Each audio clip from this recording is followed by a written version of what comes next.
Wow, y'all.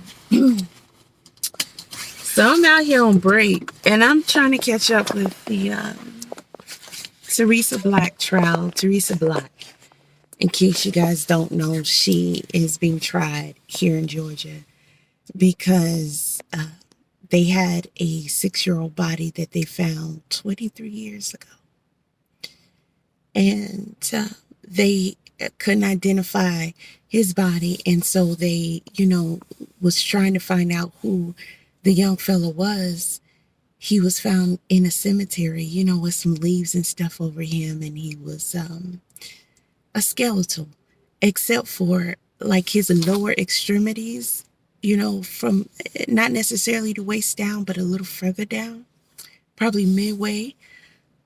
He definitely was, tangled with by wildlife, and he had on some Timberland boots and some pants, and that's what helped preserve some tissue.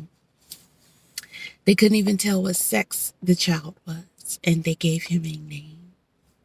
This is in Decatur, Dekalb County, I think. And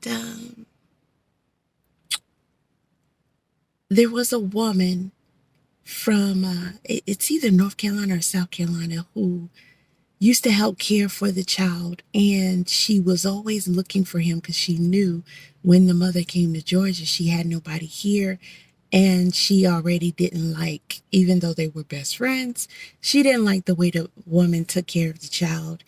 And she tried to find the child, especially after the mother returned and didn't have the child. And she really didn't have a good explanation to where the child was.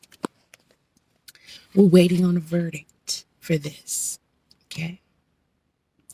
I really thought that because, the law's the law, right? And no matter what the paperwork says or anybody else says, we don't know everything because we're not involved. So you want people to get a fair trial according to the law. And with this case, as I'm watching it throughout, the past week, it's been going on about a week. We're in the second week. And I'm just like, how did they charge her for murder? They don't have a cause of death. And they can't prove that she murdered the child. The worst thing, this is because she's not guilty, right? Yet, the worst thing that we know of that she did do is allegedly left her child and went on to Arizona or something like that, Ohio maybe, and lived her life as if it didn't exist.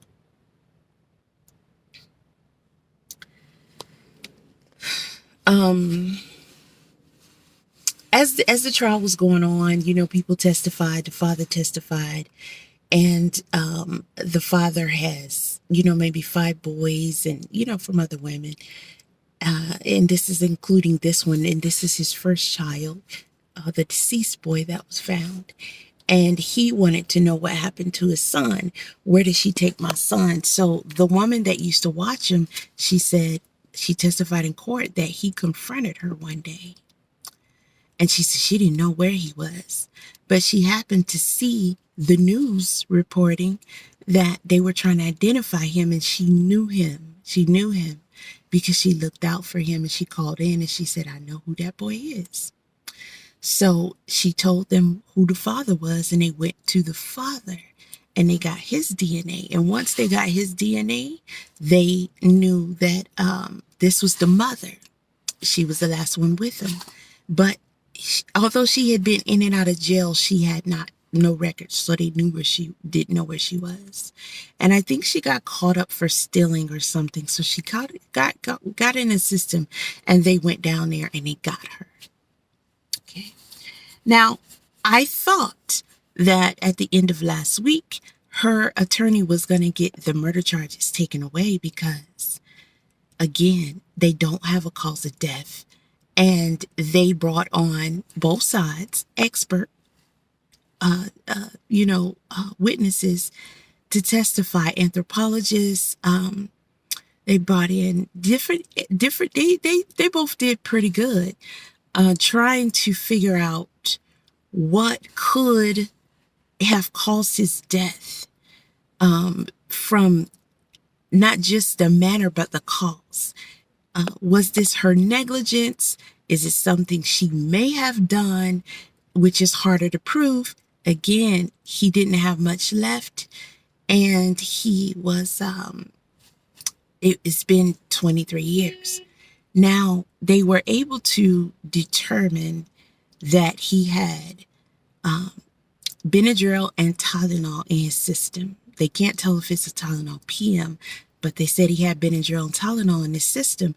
And the media was misleading on the onset of this trial because they said that that was his cause of death. It actually wasn't his cause of death. They don't have a cause of death. They don't have a cause of death at all. And it is very hard for them to determine how he passed away and why was he left there. So what you now have is what she says. Her story is hard to get a clear story. Everyone's confused, even the judge.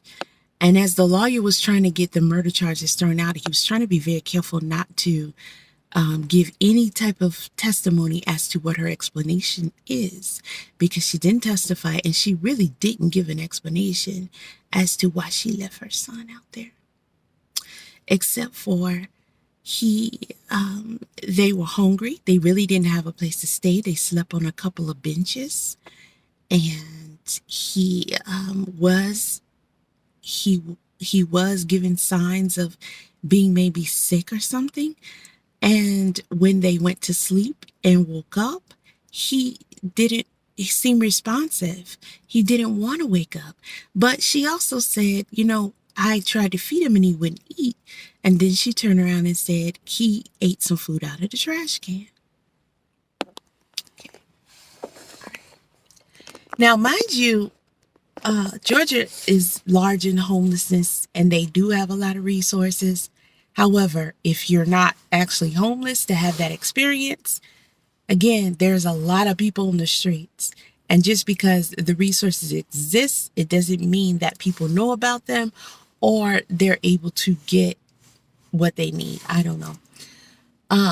But they estimate the child was in Georgia for only about a month, from the time he was withdrawn from school and the time that they found his body. So maybe a little over a month. They had a lot of testimony. There were plenty of family members that said that they were in his life. They cared for him. The father was in his life. He cared for him. He put him in school. He enrolled him in school. He was listed as the contact. They said that if she needed, they could have taken her in. He said even one of his baby mamas would have taken her in. And that's fine, that we understand. Okay, he's saying that, but is that the case, or did she know? According to their testimonies, basically, she was being a little spiteful and she was not letting him see the son. And she was also a bit mean to the son. And this is according to her best friend, who also testified that she had intended on later on moving to Georgia with this lady and them building, this, starting over, doing better. Because I think I want to say North Carolina. I really nothing popping in North Carolina. Okay. Wow. So they tried to get the murder charges thrown out, and they almost had it. But the DA, although she was reaching, she was grasping, and she was doing a little lying and stuff. And, I was, yelling at the screen and back and forth, because she was really, really trying to keep those charges on. But I have to say, at the end of the day, she did argue her case pretty well. because what she ended up, pleading to the judge, they spent a lot of time on this, I believe Friday. What she ended up, and this is before they directed the jury with the deliberations instructions, because the defense attorney was saying, hey, we need to throw these charges out. We have no, you don't have a cause of death. You don't have anything to prove that she did anything to him. And they went through the experts. They tried every possible medical and, just realistic scenario that there could be. And there was nothing to substantiate that she intentionally caused his death, or she could have did that. They couldn't even say that the Benadryl and the Tylenol actually caused his death. They barely could say that it was too much for his system. You understand what I'm saying? Except for the fact that long after his death, although they aren't exactly sure of how long he's been deceased, he would not still have that in his muscle tissue. Okay? And that is a good argument. So it's safe to say that he probably was given too much, but they can't medically and technically say that.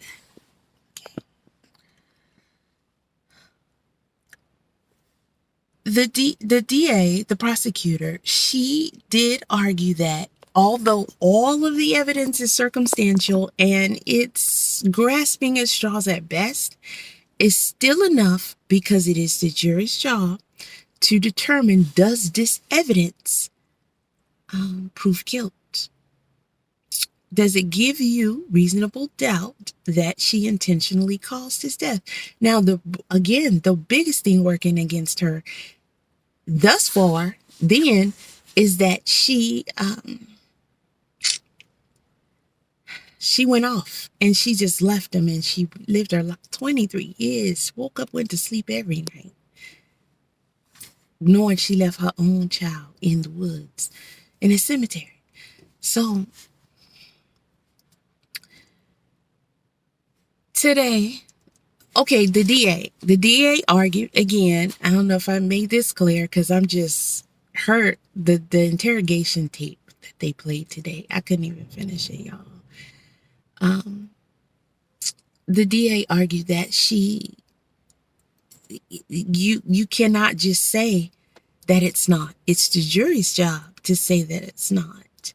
With this circumstantial evidence, we have a woman who walked away from a child's body. Why would she do that if she didn't cause it? It's a possibility because she walked away for 23 years. This isn't exactly what she said, but to sum it all up, that to me is ultimately what got her clearance to continue with these charges. So the jury is deliberating. However, today we are watching a interrogation tape when they first brought her back from Georgia. Now, I'm telling y'all, I'm gonna be honest, nobody likes that she left that baby in the woods and just went on about her life, didn't tell a soul, didn't say, hey, it's been 5-10 years, I feel bad, I can't take it. My son, he's out there and he passed away. She said nothing. In the interrogation tape, it starts out with the detectives, hey, I'm from Georgia. We here to talk to you. Do you have a son? She said, yeah. How old is he? She said, he's 6 years old. Baby, this is 23 years later. She said her son is 6 years old. We have no records of mental illnesses or nothing for her to claim. She didn't try to claim any of that, right? So he starts asking her questions, circumstance, like, where's he at? Oh, he's in Georgia. Alive. Who is he with? Do you have family? Did you leave him with somebody? She was like, well, not really. I mean, her answers are making no sense at all. As it has been. Not really. She said there was a woman that said she'd take care of him until she get back on her feet, and she left the baby with him. And he said, well, okay. Well, when's the last time you talked to your son? Maybe a year or so after I left. Okay, but the thing is, and the dude said, hey, this was back in 1999. So you gonna sit here and tell this officer with a straight face that your son is 6 years old and he's alive, as if you don't understand that you know your child is deceased and he was deceased way back when. So if Georgia's coming for you and they asking you about him, they must have found his body. Or did she think it was the father that sent them to do a wellness check and to find her and to see about his son, and she could just say, oh, he's alive, and then when they find him, she'd be like, well, what did the lady do to my son?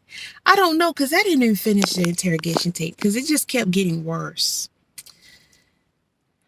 They're deliberating, and again, initially I was like, well, they don't have it. Abandonment, neglect, maybe. I was going to say maybe abuse of a corpse for her moving the body or something like that, but they can't even prove that. They can't even prove that he didn't pass away in the spot. That, they can't prove anything. Now, this woman did not go to court with the story that I didn't know he was deceased. I left him with a lady. But this is what she told the detective. So now that I'm seeing the tape, I'm like, legally, they really didn't have anything to legally convict her of murder. And she didn't give up much, which, of course, is the smartest thing for her to do. So without a confession, they don't know that she terminated him, right? But when you watch this interrogation tape, this woman, after already coming to court now, saying she knew he was deceased, this woman is saying that he is alive, he's 6 years old, he's living with some lady in her original tape. So, I don't know if the jury's going to see this. I've not been constantly in it because I got a lot of stuff going on. But I don't know if they went into deliberations or what have you. But it's a verdict watch. And, it's down right now. I think they're deliberating. But I had to rewind it to see what happened. And I saw that interrogation tape. And y'all, I just don't think this woman should be loose. I don't know what happened, but what we clearly know is she walked away from that child and she was all he had, and she lived her life. Whatever she was doing, I don't know what type of lifestyle she had. Now, when they found her, she had some serious, she was looking like she had one foot in the grave, and now she looks significantly different, much healthier. So I guess taxpayers' money did that. But this woman, man, y'all, this woman lived for almost 30 years. Almost 30 years with a child that she came out her own womb, and she left him, and she just left him. I don't care how scared you are that this happened.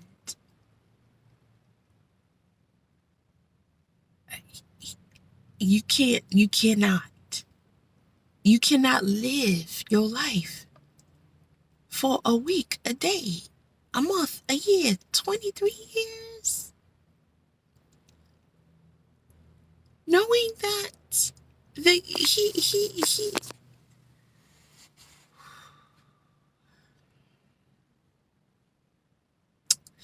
I think she's gonna get a guilty verdict.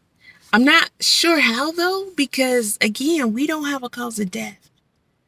I know she has some other charges. I'm not sure of what they are. I just kind of been in and out on this trial. I've watched all the testimonies. I'm just not clear on all the charges. Because to me, this case is kind of odd. They reached very high with murder. They reached very high with that. I just don't know how they're going to get it and it's going to stick. And if it does, and she comes to a appeal or a request for a retrial, in my opinion, it's a good possibility that that will be overturned, because it is up to the jury, and they are supposed to, use their better judgment, but it's supposed to be according to the law. And according to the law, there is absolutely, and then when I say absolutely, I mean absolutely nothing in this case. And if anybody else is watching this case and you're about the legalities of trials, so you're paying attention to the legalities, not how you feel, you know that there's absolutely nothing that they have that they could really charge her with murder. That's the crazy part. But the judge allowed it. The DA, she was fighting dirty and she was fighting hard to keep those charges. I think they could have got her with some other stuff at best, instead of running the chance of her doing just a slap on the wrist and our time served, and walking once she, if she's convicted, does an appeal or a conviction overturned or a retrial. I mean, medically, y'all. And they had several different experts to testify to different scenarios concerning the medication, concerning, maybe she said he ate something or anything. Even talked about,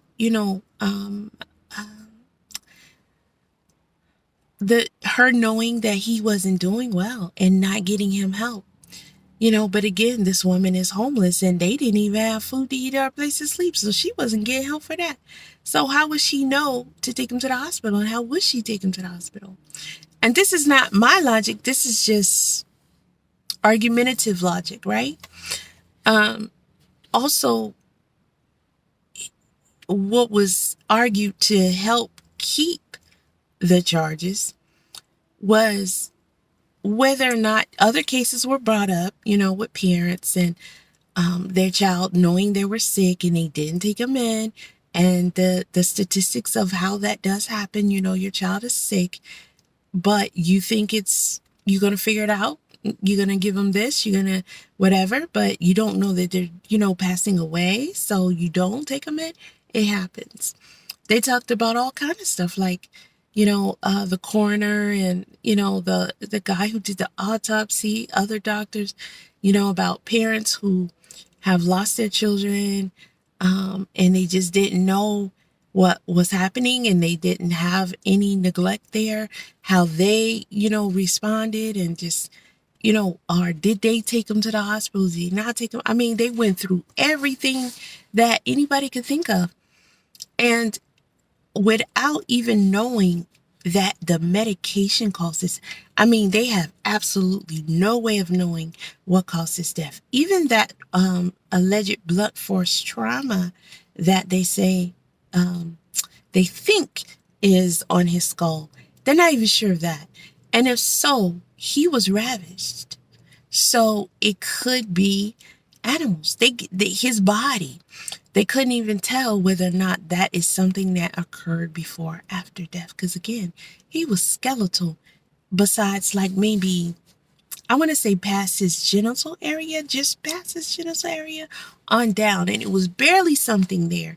But it was enough to get the father and get this woman. So it was meant for her to be brought in to be held accountable for this. But this one here, I don't know, guys, because it's not over. Once they do give a verdict, she has a strong chance. And that lawyer she has, I don't know if he's court appointed. I didn't look that up. But I can see him saying, this is what we're going to do. This is what we're going to found. This is what we're going to argue, because he's been fighting. So, I guess I'll be back on this, once I see the verdict and all that kind of stuff. But I'm also going to try to finish the interrogation. I just had to pull away from it for a second. I started watching Mommy Dead, Mommy Dearest because, Gypsy Rose is out. And, people have been following her, and she's been starting to do interviews. And, I'm kind of, I don't have a solid, because all I've seen is what media has shown. But the documentary, the HBO documentary, I'm only like 15, 20 minutes in that. And it paints a picture that we weren't necessarily privy to in full. And I know a lot of people who support her have watched that documentary, and, that's fine. But I don't know. I just, it's deep. It's deep because, some things were painted kind of light. I mean, her and that guy planned to do this for a while via text message before he even got there.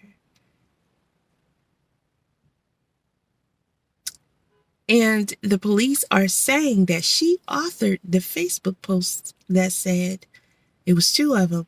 The B is deceased, and I raped her daughter.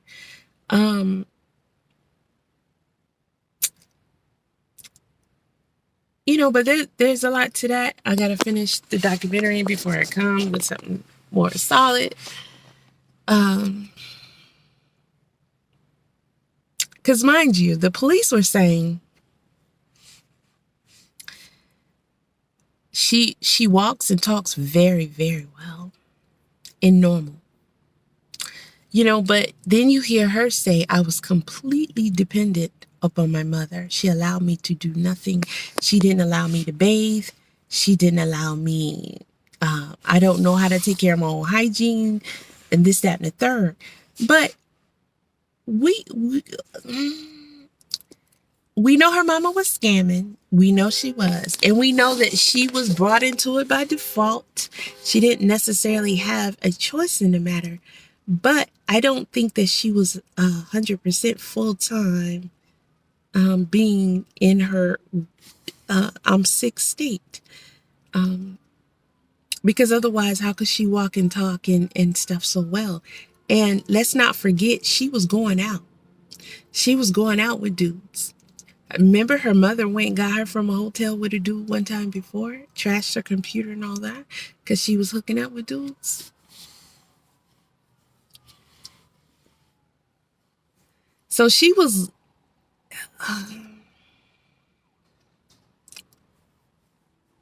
living in a deception as well. And I'm not saying that it's necessarily her fault, because that's what she was taught and told. But if you can hook up with dudes and you can get with them and you can go plot to be with them, y'all can go get hotel rooms and stuff like that. I'm pretty sure you could try to reach out to somebody for some kind of help. I just don't necessarily believe that taking the mama out was the only option. I think y'all judging her based upon the child that her mother presented, not necessarily the, dare I say, monster that her mother created in her image.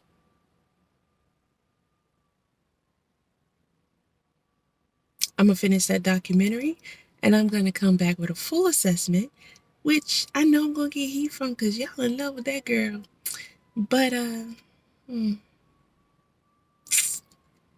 yeah, I don't know. Jury's out. Literally. So, I don't know. This is going to be interesting. So, we'll see what happens in the Teresa Black case, and we'll follow it. I mean, AJ got 3 trials. And they didn't have enough for the juries on the first and the second trial to say he did it. They didn't have enough until they had the speck of blood right before this last trial, right before the end of it, they had the speck of blood that a fresh set of eyes caught underneath a sticker on the shirt that he was wearing that night. And it matched up with his father, and that's how they got him. And this guy, 3 weeks ago, I played it on my channel. He did, well, I analyzed it. I, did a little review on it. He